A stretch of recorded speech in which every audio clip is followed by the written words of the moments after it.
Good morning student. Hindi class में आपका स्वागत है। आज हम क्लास 7th को पाठ 3 हिंदी फर्स्ट में पाठ 3 पूस की रात पढ़ाएंगे। पूस की रात प्रेमचंद जी द्वारा लिखी हुई कहानी है। सबसे पहले पाठ पढ़ाने से पहले हम आपको प्रेमचंद जी के बारे में कुछ बताएंगे, थोड़ा सा बताएंगे। प्रेमचंद जी का जन्म 31 जुलाई 1880 में बनारस में हुआ था। बनारस जिले के लहमी नामक गांव में हुआ था। वो एक साधारण परिवार से थे। बनारस में ही उनकी शिक्षा दीक्षा हुई। उनके पिता का जल्दी देहांत हो गया, इस कारण वो ज्यादा नहीं पढ़ पाए, लेकिन उन्होंने बीए तक शिक्षा प्राप्त की और उसके बाद उन्होंने स्कूल में पढ़ाते पढ़ाते ही सब डिप्टी इंस्पेक्टर ऑफ स्कूल की उपाधि प्राप्त करी। लेकिन उसके बाद वो, क्योंकि वो गांधी जी के ये असहयोग आंदोलन में सक्रिय थे, इस कारण उनको अपनी नौकरी से इस्तीफा देना पड़ा। फिर उसके बाद उनको उनका मृत्यु सन 1936 में उनकी मृत्यु हो गई। वो एक बहुत ही महान लेखक थे। उन्होंने बहुत सी कहानियां, 350 कहानियां लिखी हैं और कई उपन्यास लिखे हैं। उनकी कहानियों में उपन्यास भी लिखे। वो उच्च कोटि के उपन्यासकार थे और कहानियों में उनकी सेवा सदन, प्रेमाशय, निर्मला, रंगभूमि, गोदान, गमन, करम भूमि, कायाकल्प आदि हैं और उन्होंने कई निबंध और नाटक भी लिखे। तो ये तो हमने आपको शॉर्ट में उनके बारे में बताया। अब हमारा पाठ है पूस की रात। जैसा कि पूस की रात, पूस का जो महीना होता है, जो हम आप लोग कैलेंडर में देखते हैं, जो हमारे हिंदी के अनुसार जो महीने चलते, महीनों के नाम चलते हैं, उसमें पौष जो महीना होता है उसको पूस की रात बोलते हैं। तो उसके ही एक रात का वर्णन है कि एक किसान है हल्कू, उसकी पत्नी है मुन्नी और एक साहूकार है सहना।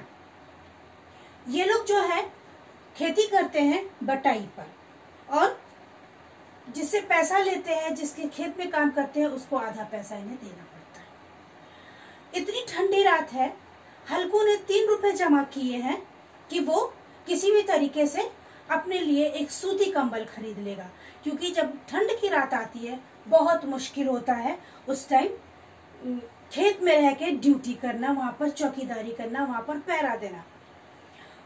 वही हुआ।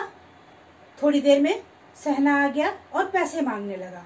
पैसे मांगे उसने, उसकी पत्नी ने हालांकि कुछ बोला भी, नहीं देना चाहा, लेकिन हल्कू ने उसको सच्चाई से अवगत कराया कि पैसा तो उसको देना ही पड़ेगा। और बड़े मन से, जैसे वो अपना कलेजा काट के उसको देने जा रहा, वो 3 रुपए जो उसने कंबल खरीदने के लिए रखे थे वो उसने उठा के उसको दे दिए और वो लेके चला गया। अब इनके पास कुछ नहीं है, आ गए। उसी रात में ठंडे रातें शुरू हो गई और ठंडी रातों में, पूस की रात में, यानी कि वो महीना होता है दिसंबर और जनवरी, ये 2 महीने, दिसंबर का लास्ट और जनवरी का शुरू का ये महीना होता है और ये बहुत ही ठंडा होता है, बहुत ठंडा। उसी के लिए इसने कंबल के लिए पैसे जमा किए थे। लेकिन जब ये समय आया, अब उसके पास कुछ नहीं था, वो ड्यूटी करने जा रहा है, वहां पे पहरेदारी करने जा रहा है उसमें, और उसके पास कुछ नहीं है। वो लेखक ने वहां पे यही दिखाया है कि एक किसान कितनी मेहनत करता है, लेकिन उसको फिर भी नहीं, खुश नहीं रह पाता है। वो बेचारा रात में वहां ड्यूटी कर रहा है और इतनी ठंड पड़ रही है, वो चादर में अपने कुकड़ रहा है। पास में जाता है, खेत से कुछ पेड़ तोड़ लाता है, आम के पत्ते बटोर लाता है, खूब आग जलाने की कोशिश करता है, लेकिन फिर भी उसकी ठंड उस ठंडी रात में खत्म नहीं होती है। अब जानवर जो है वो भी परेशान करना शुरू कर देते। एक तो वो कुकड़ा पड़ा हुआ है, ठंड में परेशान है, और ऊपर से जानवर भी परेशान कर रहे हैं। नील गायों का झुंड उसके खेत में घुस आया है और जो उसका कुत्ता है जबरा, वो बार बार उनको भगा रहा है, लेकिन वो बार बार आ जाते हैं जानवर। होते होते ये होता है कि उसका खेत वो लोग चर जाते हैं और बेचारा ये ठंड के मारे इतना परेशान हो जाता है कि कई बार तो खूब चिलम पीता है, बीड़ी पीता है, आग जलाता है, जबरा को गोद में उठा के सुला लेता है, लेकिन फिर भी उसकी ठंड कम नहीं होती। ठंड उसके ऊपर ऐसे हावी हो जाती है जैसे कोई पिचाच हो। पिचाच मीन्स कोई बड़ा भूत हो, जैसे कि जब कोई भूत चढ़ जाता है तो इंसान कांपता है, उसी तरीके से वो ठंड में इतना कांप रहा है कि उसकी हिम्मत नहीं होती कि वो उठे।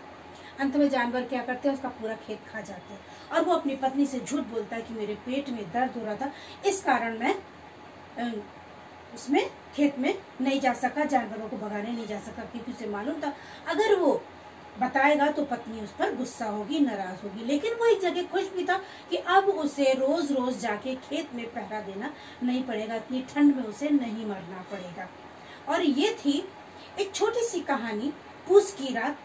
किसानों का जो मार्मिक चित्रण था इसमें मुंशी प्रेमचंद जी ने किया कि वो बेचारे किस तरीके का जीवन जीते हैं, कितनी कठिनाइयों का जीवन जीते हैं, लेकिन फिर भी उनको आराम नहीं मिलता, जो सुख उन्हें मिलना चाहिए वो नहीं मिलता है। तो ये थी आपकी आज की छोटी सी कहानी।